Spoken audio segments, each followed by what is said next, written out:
Good morning and welcome again. Last class में हम लोग फंडामेंटल ऑफ फ्लूइड्स पढ़े थे और टाइप्स ऑफ फ्लो भी पढ़ रहे थे। उसमें लैमिनार फ्लो, टर्बुलेंट फ्लो, फिर पढ़े थे रेनॉल्ड्स नंबर, फ्रॉड्स नंबर। तो इसमें एक टर्म आया था inertial force, viscous force, gravity force. तो थोड़ा इनके बारे में पढ़ लेते हैं, फिर आगे हम लोग फ्लो रिजाइम के बारे में पढ़ेंगे। ठीक है, तो पहले पढ़ते हैं इनर्शियल फोर्स के बारे में। इनर्शियल फोर्स नाम से ही क्लियर है कि जो जिस कंडीशन में है, मतलब कि अगर वेलोसिटी में है, अगर उसके पास वेलोसिटी है किसी ऑब्जेक्ट के पास, तो वो उसी वेलोसिटी, कांस्टेंट वेलोसिटी में रहना चाहेगा। या कोई स्टेबल है, एकदम स्थिर है, ठीक है, रेस्ट में है, तो वो रेस्ट में रहना चाहेगा। नाम ही है उसका, उसी को बोलते हैं इनर्शिया। अब आया इनर्शियल फोर्स। तो इनर्शियल फोर्स क्या करता है कि वो जो कोई ऑब्जेक्ट है उसमें कुछ अंदर कुछ वेलोसिटी है, तो उसके वेलोसिटी में कोई भी चेंजेस न आए, ये काम करने का काम किसका है? इनर्शियल फोर्स है। ध्यान से सुन लीजिए, कोई ऑब्जेक्ट वेलोसिटी में है और उसके वेलोसिटी में कोई भी चेंजेस न आए, ये काम करने किसका किसका काम है? इनर्शियल फोर्स का काम है।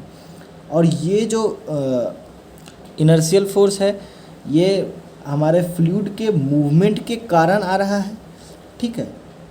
और ये जो है इनर्शियल फोर्स, ये हमारा सबसे ज़्यादा टर्बुलेंट फ्लो में डोमिनेट रहता है। ये बात जानने के लिए है कि इनर्शियल फोर्स हमारा सबसे ज़्यादा, मतलब डोमिनेंट किस में होगा? टर्बुलेंट फ्लो में हमारा इनर्शियल फोर्स आएगा, ठीक है। ये फ्लूइड मूवमेंट के कारण ये इनर्शियल फोर्स होता है। अब बताते हैं विस्कस फोर्स। तो विस्कस फोर्स क्या हुआ? ये है रेसिस्टेंस टू फ्लो, मतलब कि कोई चीज़ फ्लो कर रहा है तो उसको फ्लो होने नहीं देगा। ये कौन करेगा? विस्कस फोर्स करेगा। अगर किसी का विस्कोसिटी ज़्यादा होगा, किसी फ्लूइड का विस्कोसिटी ज़्यादा होगा, तो वो धीरे धीरे फ्लो करेगा, और किसी का विस्कोसिटी कम होगा तो वो ज़्यादा फ्लो करेगा। जैसे वाटर और हनी का एग्जांपल ले लीजिए। हनी जो है वो ज़्यादा विस्कस है कंपेयर टू वाटर, तो हनी का जो फ्लो होगा वो हमेशा धीरे होगा कंपेयर टू वाटर। वाटर बहुत तेज़ी से फ्लो करेगा क्योंकि वो लेस विस्कस है। तो ये जो विस्कस फोर्स है, ये हमारा किस में डोमिनेंट रहेगा? ये लैमिनार फ्लो में। इनर्शियल फोर्स डोमिनेंट रहेगा टर्बुलेंट फ्लो में, और विस्कस फोर्स हमारा रहेगा लैमिनार फ्लो में, ठीक है। अभी कोई अगर फ्लूइड है, वो फ्लो करने वाला है, तो वो उसके विस्कोसिटी पे डिपेंड करता है। विस्कोसिटी ज़्यादा होगा तो धीरे धीरे फ्लो करेगा, विस्कोसिटी कम होगा तो तेज़ी से फ्लो करेगा। तो जो विस्कस फ्लो फोर्स है वो क्या है? स्टार्ट में लग रहा है, लेकिन जब एक बार जो फ्लूइड है वो फ्लो करना शुरू कर दिया, तो अब इस पर कौन सा फोर्स काम करेगा? Inertial force. क्योंकि अब जो उस वेलोसिटी से वो चल रहा है, उस वेलोसिटी को चेंज, वो जो वेलोसिटी है उसका चेंज ना हो, सीधा सीधा चले, ऐसे ऐसे चेंज उसका वेलोसिटी ना हो, ये कौन गवर्न करेगा? ये इनर्शियल फोर्स करेगा। अब आता है एक ग्रेविटी फोर्स, ठीक है। तो ग्रेविटेशनल अट्रैक्शन की वजह से जो फोर्स लगेगा वो होगा हमारा ग्रेविटी फोर्स, ठीक है। अब हम लोग पढ़ते हैं फ्लो रिजाइम। अब फ्लो रिजाइम हमारा 3 तरह का होता है। एक होता है लो फ्लो रिजाइम, एक होता है मिडिल फ्लो रिजाइम, और एक होता है हाई फ्लो रिजाइम। अब सबसे पहले हम लोग पढ़ते हैं लो फ्लो रिजाइम का, ठीक है। अब इसमें हम बात करते हैं फ्रॉड नंबर का। फ्रॉड नंबर ये डिसाइड करेगा कि हमारा रिजाइम लो होगा, मिडिल होगा या हाई होगा। फ्रॉड नंबर हमारा डिसाइड करेगा। अगर फ्रॉड नंबर लेस देन 1 है तो वो हमारा होगा लो फ्लो रिजाइम। और सबसे अच्छी बात है कि इसके लिए 2 और नाम रखा गया है। इसको हम लोग बोलते हैं सब क्रिटिकल भी और ट्रैंक्विल भी। सॉरी, यस गलत से हो गया, ट्रैंक्विल फ्लो भी बोलते हैं इसको, ठीक है। तो इस तरह का फ्लो हमको कब देखने को मिलेगा? ये अब लो फ्लो रिजाइम की बात हो रही, लो करना है मतलब लेस देन 1 करना। फ्रॉड नंबर लेस देन 1 कब होगा? लेस देन 1 जब हमारा डिनोमिनेटर ज़्यादा होगा, तभी तो हमारा फ्रॉड नंबर लेस देन 1 होगा। डिनोमिनेटर जब हमारा ज़्यादा होगा तो हमारा फ्रॉड नंबर क्या होगा? लेस देन 1 होगा। मतलब लो फ्लो रिजाइम में हमारा ग्रेविटी फोर्स जो है वो ज़्यादा होगा कंपेयर टू इनर्शियल फोर्स। तो हमने क्या देखा कि ग्रेविटेशनल फोर्स जो है वो ज़्यादा है इनर्शियल फोर्स से। अब ग्रेविटेशनल फोर्स क्या करता है, इनर्शियल फोर्स क्या करता है। तो हमारा जो ग्रेविटेशनल फोर्स है वो फ्लूइड को फ्लो होने से क्या करेगा, रोकेगा, और इनर्शियल फोर्स जो है वो हमारा उसी फ्लूइड को उसी वेलोसिटी से फ्लो होने देगा। नाम ही है इनर्शियल। इनर्शियल क्या करेगा, इनर्शियल फोर्स को कैसे डिफाइन किए थे कि वो जो है वो किसी भी ऑब्जेक्ट के वेलोसिटी में कोई चेंज न आए उसको गवर्न करता है, मतलब वो फ्लो को होने देगा। जो इनर्शियल फोर्स है वो फ्लो को होने देगा, जबकि जो ग्रेविटेशनल फोर्स है वो फ्लो को रोकेगा। तो जो रोकने वाला फोर्स है ग्रेविटेशनल फोर्स वो ज़्यादा है फ्लो होने देने वाले फोर्स से, मतलब इनर्शियल फोर्स से। ठीक है, ग्रेविटेशनल फोर्स ज़्यादा है हमारा इनर्शियल फोर्स से। ठीक है, तो इस केस में हमारा फ्रॉड नंबर क्या आएगा, <1 आएगा। ये कब होगा, ये तब होगा जब हमारा वाटर लेवल जो है वो हाई होगा। ठीक है, हाई वाटर लेवल मतलब शैलो वाटर नहीं होगा, डीप वाटर लेवल होगा। और यहाँ बात करते हैं फ्लो वेलोसिटी। अब बात करते हैं flow velocity is lower compare to the gravity force. अब जो फ्लो वेलोसिटी, जिस वेलोसिटी से उसको फ्लो करना चाहिए, ठीक है, उससे तो फ्लो कर नहीं पाया क्योंकि यहाँ पे ग्रेविटेशनल फोर्स जो है वो ज़्यादा है, रोकने वाला फोर्स ज़्यादा है बहने देने वाले फोर्स से। तो फ्लो वेलोसिटी क्या है, कम है कंपेयर टू ग्रेविटी फोर्स। ठीक है, फ्लो वेलोसिटी हमारा कम है कंपेयर टू ग्रेविटेशनल फोर्स। समझ में आया ये। तो लो फ्लो डिज़ाइन में क्या हो गया, इसको ध्यान से समझिए, ये एग्जाम में आता है क्वेश्चंस, बहुत इंपॉर्टेंट है। तो लो फ्लो डिज़ाइन में क्या हो गया, फ्रॉड नंबर जो है हमारा <1 हो गया।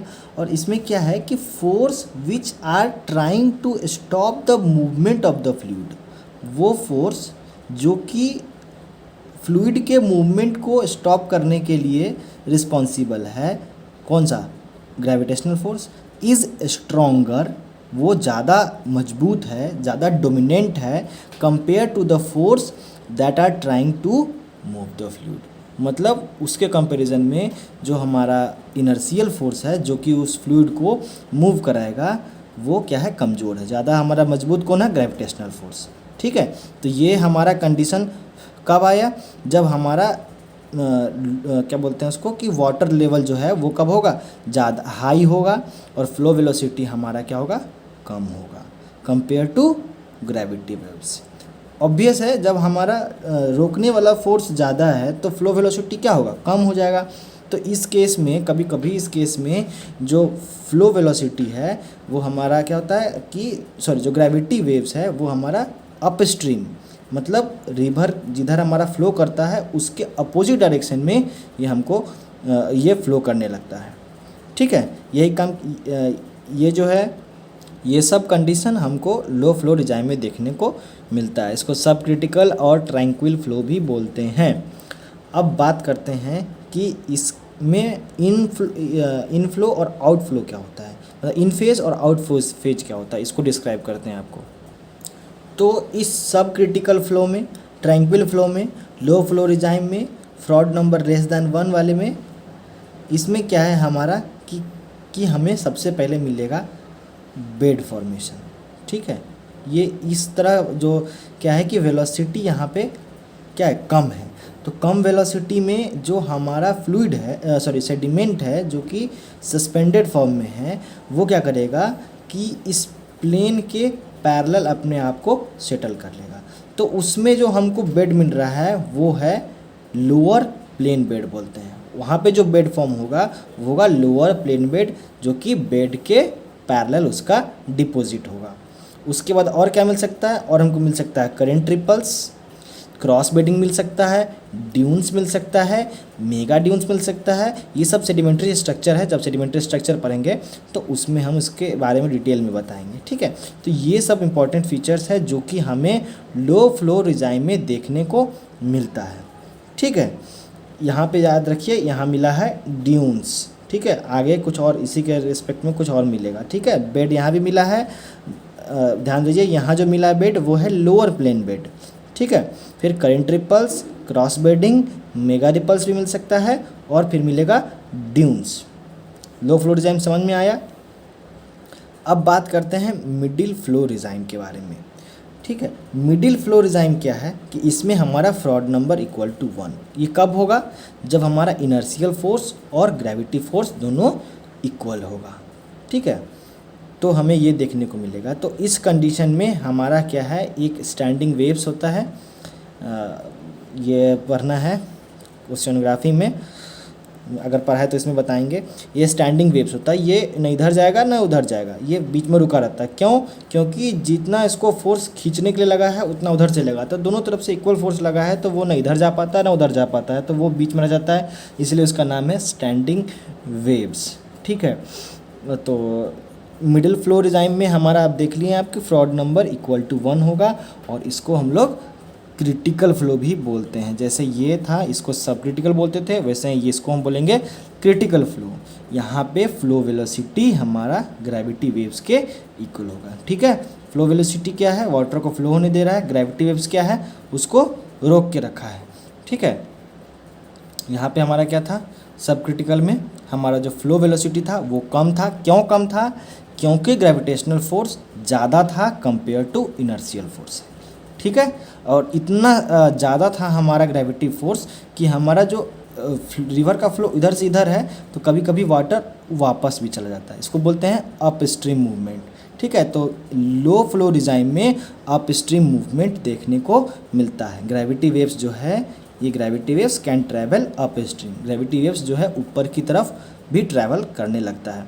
और इसमें आपको बताएं एक आउट ऑफ फेज वाला कंडीशन। आउट ऑफ फेज और इन फेज या क्या कंडीशन है वो देखिए कि ये एक वेव्स है, सॉरी ये वाला जो वेव है, वाटर का वेव का मूवमेंट ऐसे है। ठीक है, तो जब लो फ्लो रिजाइम में सेडिमेंटेशन होगा, है ना, जब सेटल करेगा सेडिमेंट, तो बेड के पैरेलल होगा, जैसे जैसे बेड वैसे पैरेलल होगा। लेकिन ये जो ड्यून्स का फॉर्मेशन हो रहा है इस कंडीशन में, वो इसके पैरेलल नहीं हो रहा है। जो इसका पाथ देखिए, इसका क्रेस्ट, इसका क्रेस्ट, इसका ट्रफ मैच नहीं कर रहा है। ठीक है, तो जब इस कंडीशन ऐसा कंडीशन बनता है, अब एक और कंडीशन इसका हो सकता है कि ये हमारा वेव है, वेव का क्रेस्ट है, और यही इसी के पैरेलल हमारा ड्यून्स है, तो दोनों कॉन्साइड कर रहा है। ठीक है, तो ये हो गया इन फेज और ये हो गया आउट ऑफ फेज। ठीक है, इन फेज आउट ऑफ फेज समझ में आ गया। तो ये हमारा आउट ऑफ फेज हो गया, ये इन फेज हो गया। तो लो फ्लो रिजाइम में हमारा आउट ऑफ फेज में मिलेगा। ठीक है, और इन फेज मिलेगा हमारा हाई फ्लो रिजाइम में, जिसको अभी हम पढ़ेंगे। ठीक है, आप यहाँ देख लिए कि इसमें ग्रेविटी वेव्स में ड्यून्स का फॉर्मेशन हो रहा था, उसमें इसका क्रेस्ट और ट्रफ कॉन्साइड नहीं कर रहा था, मैच नहीं कर रहा था, सिंक्रोनस नहीं था। लेकिन अभी हम जब पढ़ेंगे क्या बोलते हैं उसको, ये हाई फ्लो रिजाइम, उसमें हम देखेंगे कि ये मैच कर रहा था। ये कंडीशन किसका है? एंटी ड्यून्स का। इसको फिर दिखाएंगे आपको फिगर हम, पहले आप इसको देख लीजिए। तो अब बात करते हैं हम लोग सुपर क्रिटिकल और अपर फ्लो रिजाइम का। पहले बात किए थे लोअर फ्लो रिजाइम, फिर मीडियम फ्लो रिजाइम, अब बात कर रहे हैं अपर फ्लो रिजाइम। इसमें क्या है, इसको सुपर क्रिटिकल भी बोलते हैं। यहाँ पे हमारा फ्रॉड नंबर जो है वो ग्रेटर देन 1 होगा। ठीक है, तो इसमें आप देखिए जब ग्रेटर देन 1 होगा तो हमारा क्या था, inertial force by gravitational force. तो है ना, फ्रॉड नंबर का formula inertial force by gravitational force. तो यहाँ पे ग्रेटर देन 1, तो ग्रेविटेशनल फोर्स क्या होना पड़ेगा, कम होना पड़ेगा। इनर्शियल फोर्स ज़्यादा होगा तब तो हमारा ग्रेटर देन 1 आएगा, डिनोमिनेटर कम होगा तब तो हमारा रिजल्टेंट जो है वो ज़्यादा होगा। तो यहाँ पे हमारा इनर्शियल फोर्स डोमिनेंट है कंपेयर टू ग्रेविटेशनल फोर्स। तो यहाँ पे जो हमारा फ्लूइड को फ्लो कराने के लिए जो फोर्स लग रहा है, इनर्शियल फोर्स, वो ज़्यादा है। किसके ज़्यादा है, किसके रिस्पेक्ट में, उस फोर्स का जो उस फ्लूइड को फ्लो होने नहीं दे रहा है। ठीक है, इनर्शियल फोर्स फ्लूइड को फ्लो होने दे रहा है। ठीक है, और ग्रेविटेशनल फोर्स फ्लूइड को फ्लो होने नहीं दे रहा है। तो जो होने दे रहा है मतलब इनर्शियल फोर्स वो क्या है, ज़्यादा है, डोमिनेंट है कंपेयर टू वो फोर्स जो फ्लूइड को फ्लो होने नहीं दे रहा है, मतलब ग्रेविटेशनल फोर्स। समझ में आया? तो हमारा इस केस में फ्रॉड नंबर ग्रेटर देन 1 होगा। ठीक है, इसमें क्या है कि कभी भी जो फ्लो वेलोसिटी है वो क्या होगा, मतलब फ्लो वेलोसिटी है वो क्या होगा, बहुत तेज़ फ्लो करेगा। तो किसी भी कंडीशन में हमारा जो ग्रेविटी वेव्स है वो अप स्ट्रीम की तरफ ट्रैवल नहीं करेगा, क्योंकि फ्लो वेलोसिटी बहुत तेज़ है, बहुत तेज़ी से जा रहा है। तो ये कब देखने को मिलेगा आपको, ये मिलेगा शैलो वाटर में, जहाँ पे फ्लो क्या है, बहुत तेज़ है। और यहाँ पे आपको जो फ्लो होगा वो कैसा होगा, इन फेज होगा। ठीक है, इन फेज बताएं अभी, इन फेज क्या है हमारा, इन फेज ये है। ठीक है, ये हमारा इन फेज है। अब देखिए इन फेज का कहानी, इसमें क्या है कि हमारा जो क्रेस्ट मैच कर रहा है, क्रेस्ट मैच कर रहा है। ठीक है, ट्रफ मैच कर रहा है। तो ये हमारा इन फेज, जो इसमें स्ट्रक्चर बनेगा इसमें ही बनेगा हमारा, उसको बोलेंगे इन फेज वेव पैटर्न है। अब इसमें ये देखिए, इसमें क्या बनेगा, इसमें भी हमारा बनेगा प्लेन बेड। ठीक है, इसमें बनेगा प्लेन बेड। प्लेन बेड तो उसमें ही बना था, किस में, लो फ्लो रिजाइम में। लेकिन इसमें जो प्लेन बेड बनेगा वो लोअर प्लेन बेड, और इसमें बनेगा अपर प्लेन बेड। ठीक है, और यहाँ बना था ड्यून्स, यहाँ बनेगा एंटी ड्यून्स। एंटी ड्यून्स और ड्यून्स में बस यही अंतर है कि आउट ऑफ फेज और इन फेज का अंतर है। ड्यून्स हमेशा आउट ऑफ फेज में बनेगा और एंटी ड्यून्स हमेशा इन फेज में बनेगा। ठीक है, तो यहाँ पे जान गए कि यहाँ पे कभी भी हमारा ग्रेविटी वेव्स जो है वो अप स्ट्रीम की तरफ ट्रैवल नहीं करेगा। यहाँ पे मिलेगा हमको अपर प्लेन बेड, एंटी ड्यून्स। यहाँ पे वो फोर्स जो रिस्पॉन्सिबल है फ्लूइड को फ्लो कराने में वो ज़्यादा है, मतलब वो डोमिनेंट है कंपेयर टू वो फोर्स जो फ्लूइड को फ्लो करने नहीं देना चाह रहा है। हम ज़्यादा जोर इसलिए डाल रहे हैं क्योंकि ये बहुत इंपॉर्टेंट है समझना, इनसे बहुत सारे क्वेश्चन आते हैं एग्ज़ाम में। ठीक है, इस कॉन्सेप्ट से बहुत सारे क्वेश्चन आएंगे। आपको दिया रहेगा प्लेन बेड, एंटी ड्यून्स, या कोई एक दिया रहेगा, पूछेगा ये लो फ्लो में बनेगा कि हाई फ्लो में बनेगा, रिजाइम में बनेगा। ठीक है, फिर उसके लिए इन फेज और आउट ऑफ फेज का कॉन्सेप्ट पूछ लेगा। ठीक है, फिर कब ट्रैवल अप स्ट्रीम करेगा, कब नहीं करेगा। ठीक है, फिर उसका जो डिफरेंट नाम है, ट्रैंक्विल फ्लो, सब क्रिटिकल, क्रिटिकल, है ना, ये सब पे ध्यान रखना है। तो ये फ्लो रिजाइम बहुत इंपॉर्टेंट टॉपिक ख़त्म हुआ। ठीक है, नेक्स्ट अभी हम पढ़ते हैं सेडिमेंट लोड और उसका ट्रांसपोर्ट पाथ। अभी हम लोग थोड़ा देर पहले पढ़े थे कि जो हमारा सेडिमेंट है वो तो वेदर करके, फिजिकल केमिकल वेदरिंग करके हमारा सेडिमेंट आ गया। अब वो किन किन कंडीशन में कैसे कैसे कौन कौन ट्रांसपोर्टिंग एजेंट है वो कैसे उसको मदद करेगा उसको ट्रांसपोर्ट करने में। अब जब वो सेडिमेंट पहुंच गया वैसे जगह जहां पे वो अब डिपॉजिट होगा, अब वो फर्दर ट्रांसपोर्ट नहीं हो सकता, उसके पास एनर्जी नहीं है, तो वहाँ पे वो अब क्या करेगा, उस कंडीशन में वो अपने आप को डिपॉजिट करेगा। जब ट्रांसपोर्ट नहीं हो पाएगा, जब वो थक गया तो क्या होगा, बैठ जाएगा, मतलब अब वो थक गया, अब आगे नहीं जा सकता है, तो वो वहीं पे सेडिमेंट होगा, डिपॉजिट हो जाएगा। ठीक है, तो हम लोग पढ़ते हैं सेडिमेंट लोड के बारे में। तो इसमें हमारे पास दो तरह का जो ट्रांसपोर्ट है वो होता है। देखो, पहला होता है बेड लोड और दूसरा होता है सस्पेंडेड लोड। ठीक है, अब बेड लोड की बात करते हैं। ठीक है, बेड लोड में देखो इतना सारा जो है वो सब बेड लोड के अंदर आता है। ट्रैक्शन, रोलिंग, स्लाइडिंग और साल्टेशन, ये सब हमारा आता है बेड लोड के अंतर्गत। नाम से ही क्लियर है इसका, बेड लोड, ये बेड पे रहेगा, ये बेड को कभी नहीं छोड़ेगा। अब रोलिंग है, रोलिंग क्या है, कोई भी ऑब्जेक्ट है वो रोल कर रहा है ना, ये रोल कर रहा है, तो ये हो गया रोलिंग। अब स्लाइडिंग, कुछ है ऐसे, तो ये ऐसे स्लाइड कर रहा है, ये रोल नहीं कर रहा है, ये स्लाइड कर रहा है, तो ये स्लाइडिंग हो गया।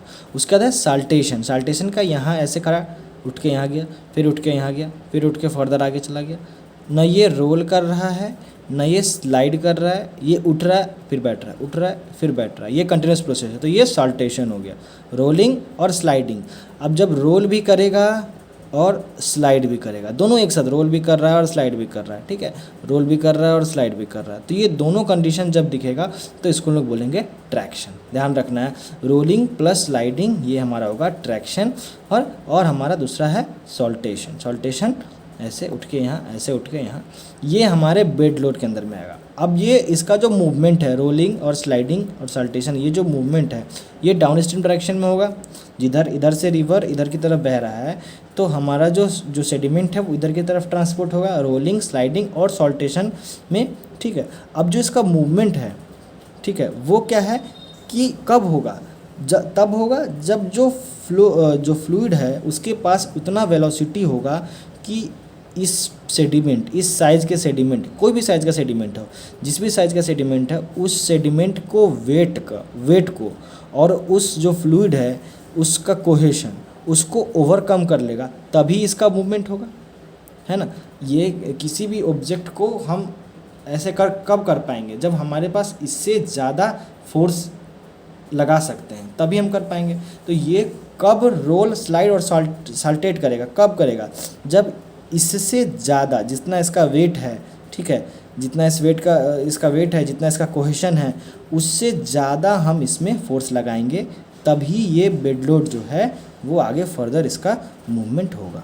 ठीक है, और जब इसका मूवमेंट होगा तो ये इसका मूवमेंट कभी ऐसा नहीं है कि यूनिफॉर्म होगा, एक खास कांस्टेंट स्पीड से नहीं होगा, नहीं कंटिन्यूअस है। हो सकता है आज ट्रैवल कर रहा है, कल ट्रैवल नहीं करेगा, ठीक है, हो सकता है 2 घंटे तक मूवमेंट हुआ उसका, फिर रुक गया वो, है ना। तो ये कोई फिक्स नहीं है कि ये एक ही रेट से ट्रैवल करेगा, है ना, नहीं ये यूनिफॉर्म है, नहीं कंटिन्यूअस है। और इसको इसके मूवमेंट, इस ऑब्जेक्ट को ट्रैवल कराने के लिए जो फ्लूइड है उसका वेलोसिटी उसके वेट और उसके कोहेशन से ज़्यादा होना पड़ेगा, तभी इसका मूवमेंट हो पाएगा। ठीक है, ये हम लोग पढ़ लिए बेड लोड के बारे में। अब हम आते हैं सस्पेंडेड लोड, वो उस सेडिमेंट के बारे में बात करेंगे जो कि पानी में है। अब ये जो बड़ा सेडिमेंट है वो बड़ा तो वो नीचे आ गया, सेटल कर गया अपने वेट की वजह से, लेकिन वो सेडिमेंट जो कि छोटा है और जो पानी में तैर सकता, पानी में ही रह सकता है, तो उस तरह के सेडिमेंट को बोलेंगे सस्पेंडेड लोड। उसका बेड से, ये बेड है, इसका बेड से कांटेक्ट है, जो बेड लोड है, जितना बेड लोड है ये सब बेड से कांटेक्ट है, लेकिन जो बेड लोड नहीं है, जो सस्पेंडेड लोड है, वो उसका बेड से कांटेक्ट नहीं है, ये सब सस्पेंडेड है। ये इतना छोटा पार्टिकल दिख रहा है वो सब क्या है, सस्पेंडेड लोड है। अब सस्पेंडेड लोड के बारे में बात करते हैं। ठीक है, ट्रैक्शन तो बता ही दिया, रोलिंग प्लस स्लाइडिंग। जब रोलिंग और स्लाइडिंग एक साथ दिखेगा तो ये हम बोलेंगे कि ये ट्रैक्शन प्रोसेस हो रहा है। ठीक है, ट्रांसपोर्टेशन का मेन ये। अब बात करते हैं सस्पेंडेड सेडिमेंट का। तो पहले सस्पेंडेड सेडिमेंट कहते किसको हैं, ठीक है, तो कोई भी पार्टिकल्स अगर वाटर कॉलम में है ना, whether the water is flowing और नॉट, अगर वाटर फ्लो कर रहा है या नहीं फ्लो कर रहा है, किसी भी कंडीशन में अगर कोई सेडिमेंट हमारा उस फ्लूइड में है, बॉटम में नहीं है, मतलब बेड में नहीं है, ये सेडिमेंट सब यहाँ है। अब इवन वाटर फ्लो करे या नहीं करे, अगर ये फ्लूइड में ऊपर में दिख रहा है तो ये हमारा सस्पेंडेड सेडिमेंट है। ये ज़रूरी नहीं है कि फ्लो करेगा तभी होगा, फ्लो करे तब भी, फ्लो करे नहीं करे तब भी, अगर ये हमारा फ्लूइड के कॉलम में दिख रहा है तो ये हमारा सस्पेंडेड सेडिमेंट है। अब बात करते हैं सस्पेंडेड लोड के बारे में। तो कहता है सस्पेंडेड लोड, अब कितना अमाउंट ऑफ सेडिमेंट है ये बताएगा सस्पेंडेड लोड। अब कितना अमाउंट ऑफ सेडिमेंट है जो कि डाउन स्ट्रीम में हमारा वाटर के थ्रू फ्लो कर रहा है, कितना अमाउंट ऑफ सेडिमेंट है ना, ये हमारा सस्पेंडेड लोड है। अब किस साइज़ का पार्टिकल है जो कि सस्पेंडेड है ना, लोड के फॉर्म में हमारा वाटर में फ्लो कर रहा है, ये डिपेंड करेगा फ्लो रेट पे। जितना ज़्यादा फ्लो रेट होगा उतना बड़ा साइज के सेडिमेंट को वो अपने अंदर सस्पेंडेड फॉर्म में फ्लो करा सकता है। ठीक है, डिपेंड करता है फ्लूइड के फ्लो रेट पे। जितना ज़्यादा फ्लो रेट होगा उतना बड़ा साइज़ का सेडिमेंट फ्लूइड में सस्पेंडेड के फॉर्म में, सस्पेंडेड लोड के फॉर्म में फ्लो कर सकता है। ठीक है, अब आता है वॉश लोड। सस्पेंडेड लोड और वॉश लोड में क्या डिफरेंस है ये ज़्यादा ज़रूरी है। ठीक है, तो बोलता है कि ये भी सस्पेंडेड फॉर्म में है, जो हमारा सस्पेंडेड लोड है ये भी सस्पेंडेड फॉर्म में है, लेकिन ये इससे डिफरेंट क्यों है, क्योंकि जो सस्पेंडेड लोड है जब हमारा फ्लो वेलोसिटी ज़्यादा है तो वो क्या है सस्पेंडेड में, इसी का मान लो यही साइज का सेडिमेंट है और बहुत ज़्यादा तेज़ का फ्लो वेलोसिटी हो गया, तो जो रोलिंग और स्लाइडिंग कर रहा है वो सस्पेंशन में चला जाएगा, तो हमारा सस्पेंडेड लोड बन गया। लेकिन जब हमारा फ्लो वेलोसिटी कम हो जाएगा तो ये जो सस्पेंडेड लोड था वो क्या करेगा, सेटल कर जाएगा, है ना, क्योंकि उस फ्लो वेलोसिटी में वो आगे ट्रांसपोर्ट नहीं होने वाला है, ठीक है। लेकिन जब वॉश लोड की बात करेंगे तो ये क्या है कि ये किसी भी कंडीशन में ये वाटर में ही रहेगा और कभी भी ये सेटल नहीं करेगा अगर वाटर फ्लो हो रहा है या नहीं हो रहा है। कोई भी कंडीशन है, वाटर फ्लो है या नहीं है, वो हमेशा ऊपर ही है, मतलब सस्पेंशन में ही है, तो वो हमारा वॉश लोड हो गया। लेकिन सस्पेंडेड लोड क्या है कि जब फ्लो वेलोसिटी कम होगा तो ये क्या कहते हैं उसको, डिपॉजिट, है ना, कर भी सकता है और नहीं भी कर सकता है, ठीक है ना। लेकिन वॉश लोड कभी डिपॉजिट नहीं करेगा, कभी सेटल नहीं करेगा, ठीक है। यही दोनों में डिफरेंस है, दोनों का साइज़ में भी कोई उतना नहीं है, ज़्यादा डिफरेंस है, फाइनेस्ट है, लेकिन ऐसा कुछ साइज़ में ज़्यादा डिफरेंस नहीं है। लेकिन वो है कि बस सेटल करना है और सेटल नहीं करना है, तो वॉश लोड सेटल नहीं करेगा, सस्पेंडेड लोड सेटल कर जाएगा, ठीक है। अब बात करते हैं फ्लक्चुएशन, ठीक है। ये सब भी रिसेंट में पूछा जा सकता है, सब में ऑब्जेक्टिव क्वेश्चंस बहुत इंपॉर्टेंट है, ये सब क्वेश्चन आता है, इससे आएगा भी, ठीक है। तो फ्लक्चुएशन के बारे में बात करते हैं। फ्लक्चुएशन क्या कहता है कि ये प्रोसेस है जिसमें स्मॉल पार्टिकल्स जो है वो सस्पेंशन में रहेगा, ठीक है। स्मॉल पार्टिकल्स हमारा सस्पेंशन में, वॉश लोड, ये जितना छोटा छोटा वॉश लोड है ये सब सस्पेंशन में है। अब क्या हुआ कि कुछ अंदर ऐसा हुआ कि ये जो छोटा छोटा हमारा जो सस्पेंडेड पार्टिकल था वो एक दूसरे से जुड़ना शुरू कर दिया, ठीक है। अब जब जुड़ना शुरू कर दिया तो क्या होगा, एक क्लस्टर बना लिया, है ना, एक छोटा यहाँ से था, सब जगह एक जगह आके वो सब क्या हुआ, इकट्ठा हो गया। अब जब इकट्ठा हो गया इतना बड़ा बन गया, ठीक है। अब इतना बड़ा बन गया तो ये फ्लॉक सब जगह से आके बन गया, तो ये क्या, एक इंडिविजुअल क्या बोले, फ्लॉक, है ना, फ्लॉक्स। अब ये फ्लॉक जो है इसके पास क्या है, हाई सेटलिंग। अब देखो इसका साइज़ बड़ा हो गया, सब आके तरह से चिपक गया इसके अंदर, तो अब इसका साइज़ बड़ा हो गया। तो अब ये क्या है कि इसके पास हाई सेटलिंग वेलोसिटी है कंपेयर टू इंडिविजुअल ग्रेन। अब ये छोटा छोटा इंडिविजुअल ग्रेन से ये बना, तो इसका साइज़ बड़ा हो गया, ये हेवियर हो गया, डेंसिटी इसका ज़्यादा हो गया। तो इस छोटे वाले साइज़ के कंपैरिजन में इसका जो फ्लो वेलोसिटी होगा ये ज़्यादा होगा इससे कंपैरिजन, ये जल्दी सेटल करेगा इससे कंपैरिजन, क्योंकि ये छोटा है और ये बड़ा है, वेट में भी, है ना, डेंसिटी में भी ज़्यादा है उससे, ठीक है। तो ये हमारा हो गया फ्लक्चुएशन। तो रिवर में जो हमारा सेडिमेंट है वो इन्हीं सब तरीके से फ्लो करता है, ठीक है। ये हो गया आपको sediment load and transport path. अब एक और चीज़ है यहाँ पे, कैपेसिटी और कॉम्पिटेंस, ठीक है, दिख रहा है ना, हाँ। तो कैपेसिटी और कॉम्पिटेंस, तो कैपेसिटी क्या है कि कोई भी जो आपको रिवर है उसके पास वो कितना ये ले जा रहा, लोड ले जा रहा है अपने साथ। जैसे कोई इंसान है वो 5 किलो का डंबल भी उठा सकता है, 10 किलो का डंबल भी उठा सकता है, 25 किलो का डंबल भी उठा सकता है। अब डंबल तो उठा लिया, ये उसका कैपेसिटी है कि हर लगभग 25 किलो तक का वो डंबल उठा रहा है। अब क्या है, कॉम्पिटेंसी बात करते हैं कि जो मैक्सिमम किस साइज़ का डंबल उठा पा रहा है, 25 kg। तो मैक्सिमम जो हो गया वो हो गया उसका कॉम्पिटेंसी, मतलब कि 25 किलो से ज़्यादा का अगर कोई डंबल होगा तो वो उसको नहीं उठा पाएगा, तो उसका क्या है, एक कॉम्पिटेंसी। तो कैपेसिटी क्या होगा कि जो स्ट्रीम है वो कितना लोड अपने साथ ट्रांसपोर्ट कर सकता है, और कॉम्पिटेंसी क्या हो गया कि जो सबसे कोर्सर ग्रेन होगा, ठीक है। अब ये बोल्डर लेके जा रहा है, इसके अंदर इतना कैपेसिटी है कि बोल्डर लेके जा रहा है कि ग्रेवल से ही हो जा रहा है इसका काम, है ना, इतना कैपेसिटी ग्रेवल ही सिर्फ लेके जा रहा है। तो ये डिपेंड करता है कि किस साइज़ का जो वो रिवर के में फ्लो हो रहा है, जो ट्रांसपोर्ट हो रहा है सेडिमेंट, उसमें सबसे जो कोर्सर ग्रेन होगा वो होगा आपको कॉम्पिटेंसी, ठीक है, सबसे मैक्सिमम साइज़ वाला। और कैपेसिटी क्या है कि रेंज यहाँ से यहाँ तक, मतलब सैंड से लेके या सिल्ट से लेके आपको ग्रेवल तक, पेबल तक के साइज़ को ले जा रहा है। तो ये आपको हो गया कैपेसिटी। ठीक है, कितना लोड ले जा रहा है, कैपेसिटी, और मैक्सिमम जो एक पार्टिकुलर ग्रेन साइज ले जा रहा है वो है हमारा हो गया कॉम्पिटेंसी। अब बढ़ते हैं जोल्स्टोन कर्व। अब ये कर्व क्या बताता है, इसको बहुत अच्छे से समझना है कि अब हमारा सेडिमेंट है, अब वो जो सेडिमेंट का साइज़ है, अब किस साइज़ का सेडिमेंट को कितना वेलोसिटी चाहिए इरोड करने के लिए, ट्रांसपोर्ट करने के लिए या डिपॉजिट करने के लिए। एक सेडिमेंट का साइज़ हमारे पास है, अब उसको कितना वेलोसिटी चाहिए उसको इरोड करने के लिए, ट्रांसपोर्ट करने के लिए और डिपॉजिट करने के लिए, ये हम लोग हजलस्ट्रॉम कर्व्स के थ्रू हम लोग पढ़ेंगे। ठीक है, तो आप यहाँ इस फिगर को ध्यान से समझिए, बहुत इंपॉर्टेंट है।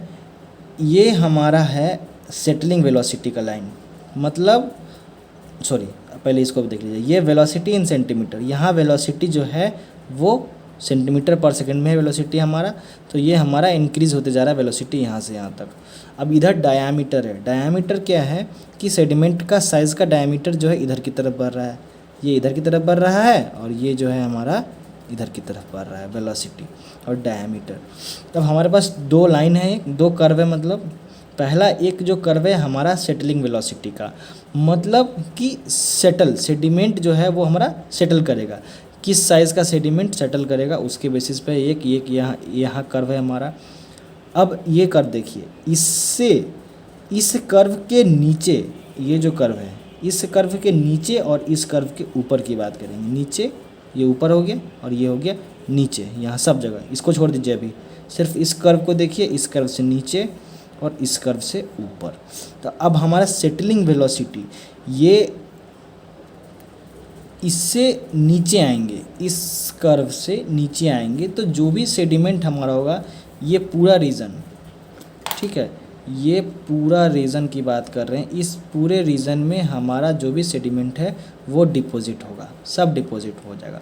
इससे जैसे ही कम हमारा हुआ डिपॉजिट। अब इस सेटलिंग वेलोसिटी से ऊपर की बात कर रहे हैं, इस एरिया की बात कर रहे हैं, तो इस एरिया में क्या होगा, उस जो सेडिमेंट है वो सेडिमेंट हमारा क्या होगा, सस्पेंशन में रहेगा। ये सब सस्पेंशन में था, जब इस वेलोसिटी पे आया, ठीक है, वो क्या हो गया, सेटल हो गया। इस वेलोसिटी से कम आया, सेटल हो गया। इस वेलोसिटी से ऊपर गया, वो सस्पेंशन में है या बेड लोड के फॉर्म में है, वो सेटल नहीं करेगा, या तो बेड लोड है या सस्पेंडेड लोड है, इसके ऊपर सेटल नहीं है। लेकिन जैसे ही इसके नीचे आया क्या हो गया, सब सेटल कर गया, ठीक है, सब सेटल कर गया। तो ये हमारा सेटलिंग वेलोसिटी का लाइन था। इसके नीचे ध्यान रखिए, इसके नीचे सब सेटल करेगा, इसके नीचे सब ऊपर सस्पेंशन लोड में या बेड लोड के फॉर्म में होगा। अब इधर बात करते हैं इस कर्व का, इस कर्व का ये है थ्रेशोल्ड वेलोसिटी, मतलब कि किसी भी सेडिमेंट जो डिपॉजिटेड है उसको इरोड करने में कितना वेलोसिटी लगेगा वो ये कर्व डिसाइड कर रहा है, ठीक है। तो यहाँ इसके ऊपर हमारा इरोज़न, इसके ऊपर हमारा इरोज़न नहीं होगा, इसके नीचे क्या होगा, हमारा इरोज़न नहीं होगा, इसके ऊपर हमारा क्या होगा, इरोज़न हो पाएगा, ठीक है। अब डिटेल में हर एक फील्ड के बारे में बताएं। मेरे पास 1 2 3 4 फील्ड बचा है ना, 4 फील्ड है हमारे पास। इन चारों फील्ड को अलग अलग से डिस्कस करते हैं, ठीक है। पहले थोड़ा सा कॉन्सेप्ट पढ़ लेते हैं, फिर सब चारों फील्ड को अलग अलग से डिस्कस कर लेंगे। बस इतना याद रखिएगा कि इसके नीचे सब सेटल करेगा, इसके नीचे सब हमारा सस्पेंशन में रहेगा या बेड लोड के फॉर्म में रहेगा, इसके ऊपर सब इरोज़न होगा, इसके नीचे सब हमारा इरोज़न नहीं होगा, ठीक है। अब जो हमारा सेटलिंग वेलोसिटी है उसको देखिए कि इधर हमारा ग्रेन साइज़ क्या कम है, इधर ज़्यादा है। तो जैसे जैसे ग्रेन साइज़ हमारा कम होते जा रहा है, हमारा सेटलिंग वेलोसिटी क्या हो रहा है, कम हो रहा है। मतलब कि जैसे यहाँ क्या होगा, सिल्ट सैंड है ना, सिल्ट होगा, क्ले होगा, ये सब साइज़ का सेडिमेंट है, उसको कम वेलोसिटी चाहिए सेटल होने के लिए। ज़्यादा वेलोसिटी होगा तो वो क्या होगा, सस्पेंशन में चला जाएगा, है ना। अब जो बड़ा साइज सेडिमेंट है वो ज़्यादा वेलोसिटी में भी सेटल कर जाएगा, क्योंकि अगर मान लो बोल्डर साइज, इतना बड़ा साइज़ का कोई हमारे पास इसका पेबल है, तो वो क्या होगा, सेटल कर जाएगा, क्योंकि उसको उस वेलोसिटी से, उस फ्लूइड का जो वेलोसिटी है वो उसको कुछ नहीं कर पाएगा, वो आराम से सेटल हो जाएगा। लेकिन वही वेलोसिटी अगर हम सिल्ट और क्ले साइज़ के सेडिमेंट को देंगे तो वो क्या होगा, सस्पेंशन में चला जाएगा। तो पहला कॉन्सेप्ट पढ़े यहाँ पे कि जब हम साइज़ उसका कम होगा, किसका, सेडिमेंट का साइज़ कम होगा, तो हमारा सेटलिंग वेलोसिटी भी कम होगा। ठीक है, ये एक कॉन्सेप्ट जान गए। अब नेक्स्ट पढ़ते हैं, इस वाले कर्व को देखेंगे। अब देखिए, इधर हमारा सेडिमेंट साइज़ बढ़ रहा है, इधर हमारा सेडिमेंट साइज़ घट रहा है। तो सेडिमेंट साइज़ जब ज़्यादा हो रहा है तो इरोड करने के लिए जो वेलोसिटी है वो ज़्यादा हो रहा है, वो तो ठीक है। लेकिन जब हमारा सेडिमेंट साइज़ कम हो रहा है, तो सेडिमेंट साइज़ हमारा जब कम हो रहा है, इसके बाद देखिए, जब सैंड सिल्ट क्ले वाले कंडीशन में हम आ रहे हैं तो हमें ज़्यादा वेलोसिटी लग जा रहा है। फिर जब हम बोल्डर पेबल में आ रहे हैं तो हमें ज़्यादा वेलोसिटी लग रहा है। इधर हमें ज़्यादा वेलोसिटी कैसे लग रहा है, जब हमारे पास फाइन सेडिमेंट्स है, उसको इरोड करने में हमें ज़्यादा वेलोसिटी क्यों लग रहा है, और सबसे कम यहाँ लग रहा है, इधर भी ज़्यादा, कम साइज़ वाले सेडिमेंट में भी ज़्यादा साइज़ वाले सेडिमेंट में भी ज़्यादा, बस ये साइज़ वाले में सबसे कम लग रहा है, इधर भी ज़्यादा, इधर भी ज़्यादा। ऐसा क्यों है? ठीक है, तो ऐसा इधर इसलिए ज़्यादा है क्योंकि जो फाइन जो हमारा सिल्ट या क्ले है उसके पास क्या प्रॉपर्टी है, एक कोहेशन प्रॉपर्टी है उसके पास। ठीक है, जो कि क्या करता है, अपने साथ एक दूसरे को क्लैग कर लेता है, बॉन्ड कर लेता है ना, अपने आप को एक दूसरे फाइन पार्टिकल में इतना ज़्यादा कोहेशन रहता है कि वो एक दूसरे को अपने साथ बॉन्ड कर लेता है ना, बांध लेता है एक दूसरे में। अब उसके बाद क्या होता है कि उसमें ज़्यादा एनर्जी लगता है उसको इरोड करने में। ठीक है, इधर हमारा सेडिमेंट साइज कम हो रहा है और इधर हमको क्या लग रहा है, वेलोसिटी ज़्यादा लग रहा है। ठीक है, क्यों?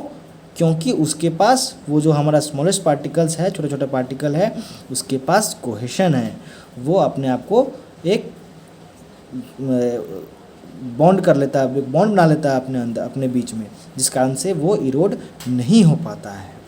ठीक है, अब बात करते हैं लार्जर पार्टिकल्स जो है उसको क्या चाहिए, ज़्यादा वेलोसिटी चाहिए उसको लिफ्ट अप करने के लिए या इरोड करने के लिए, है ना। जो लार्जर पार्टिकल्स है उसको ज़्यादा वेलोसिटी चाहिए उसको इरोड करने के लिए, और स्मॉलर को स्मॉलर चाहिए।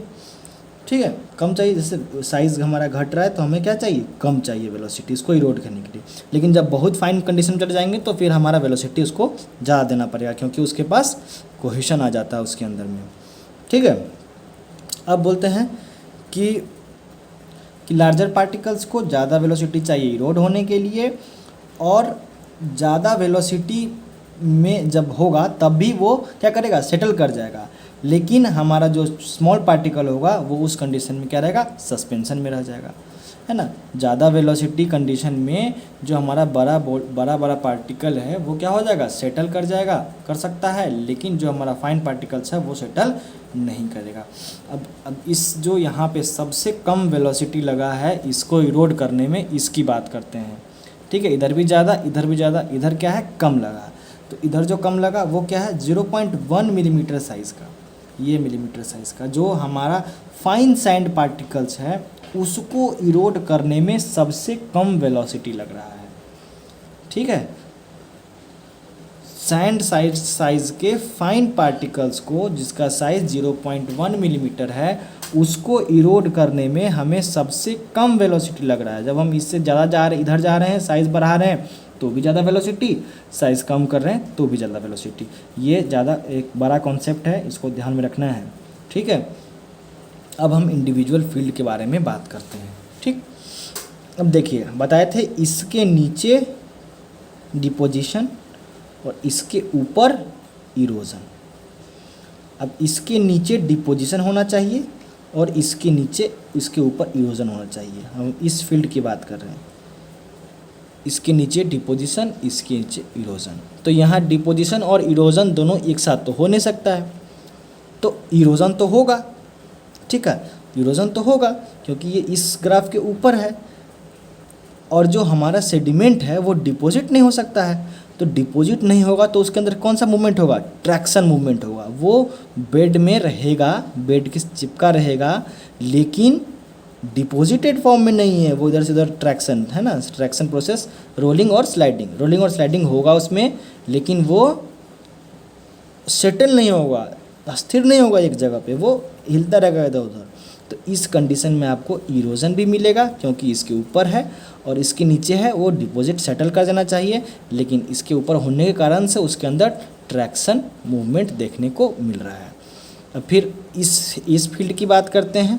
अब इस फील्ड की बात करते हैं, इस फील्ड के नीचे क्या बताया था कि यहाँ डिपोजिशन होगा, तो ये फील्ड किसका है, ये फील्ड पूरा डिपोजिशन का है। लेकिन इस फील्ड में इरोजन नहीं होगा, क्यों, क्योंकि इरोजन के लिए तो ये कर्व लेना पड़ेगा, इस कर्व से ज़्यादा हमको चाहिए तब हम इरोड कर पाएंगे, ठीक है ना। तो ये फील्ड हमारा डिपोजिशन का होगा और इसमें कोई भी इरोजन नहीं होगा। और ये फील्ड हमारा इरोजन से ऊपर का, इसलिए इरोजन होगा, और इसमें इससे नीचे का है तो इसमें सेटल होना चाहिए, लेकिन सेटल नहीं हो पा रहा है क्योंकि इरोजन भी हो रहा है, तो इरोजन सेटल एक साथ नहीं हो सकता, तो यहाँ पे ट्रैक्शन मूवमेंट देखने को मिलता है। अब फिर इस फील्ड की बात करते हैं। इस फील्ड में देखिए कि इससे ऊपर का है तो क्या होगा, इरोजन होगा। तो जब इरोजन होगा तो सेडिमेंट हमारा किस फॉर्म में होगा, या तो बेड लोड के फॉर्म में होगा या सस्पेंडेड लोड के फॉर्म में होगा इसके ऊपर, ठीक है ना। ये फील्ड भी क्लियर है, इसके ऊपर इरोजन और इसमें सस्पेंडेड या बेड लोड के फॉर्म में होगा। अब यहाँ आते हैं इसके बीच में, ये इरोजन से नीचे है तो इसके नीचे इरोजन तो होगा नहीं, इरोजन से नीचे का फील्ड है तो इरोजन तो इसमें होगा नहीं। अब इसके नीचे हमारा क्या है, इसके नीचे हमारा सब सेटल होता है, तो ये उस बीच का फील्ड है, ठीक है, जहाँ पे इरोजन नहीं हो रहा है। क्यों, क्योंकि इसके फील्ड के नीचे और इरोजन क्यों नहीं हो रहा है, क्योंकि इसका सेडिमेंट साइज छोटा है, इसमें ज़्यादा कोहेसन है, इसके पास, इसको ज़्यादा वेलोसिटी लगेगा इसको इरोड करने के लिए, इसलिए इस फील्ड में इरोजन नहीं हो रहा, लेकिन इसमें ट्रांसपोर्टेशन हो रहा है। तो यहाँ से एक और कॉन्सेप्ट बन के आता है कि जो भी साइज़ है, किसी भी साइज़ के सेडिमेंट को इरोड करने में ज़्यादा एनर्जी लगेगा कंपेयर टू उसको ट्रांसपोर्ट करने में। यहाँ देखिए, the velocity for the transport is lower than that for the erosion because it takes much more energy to lift sediment. ज़्यादा एनर्जी लगेगा किसी भी सेडिमेंट को अपलिफ्ट करने में या इरोड करने में than to maintain its transport, या उसके ट्रांसपोर्ट को मेंटेन करने में, ठीक है। तो अब आज का क्लास ख़त्म करते हैं। आज जितना भी पढ़े हैं वो सारे बहुत इम्पॉर्टेंट है, बहुत क्वेश्चंस इससे आएंगे, ऑब्जेक्टिव बहुत बनेंगे इससे, आप एग्ज़ाम में क्वेश्चन बना पाइएगा इसके कारण, ऑब्जेक्टिव क्वेश्चंस, है ना।